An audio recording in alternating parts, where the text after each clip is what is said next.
Installing statistical software R for Windows. We will begin by opening a web browser and navigating to www.r-project.org. We will choose to download R, and when selecting a CRAN mirror, choose from a location that is closest to you. For us, it will be here at the University of Toronto in Canada. Choose to download R for Windows and select Base if this is your first time installing R. Finally, we will select to download the latest version of R for Windows.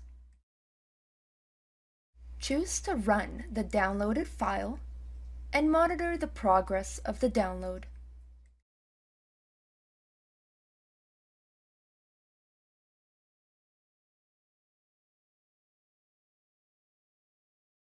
Once the download is complete, run the downloaded file and choose your setup language.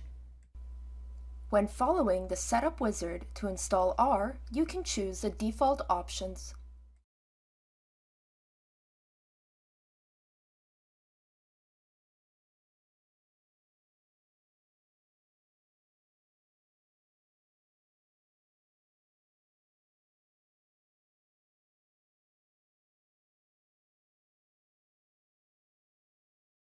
The installation is now complete. We can close these windows and open R. This is the R console where you will type in all of your commands. We are now ready to start using R.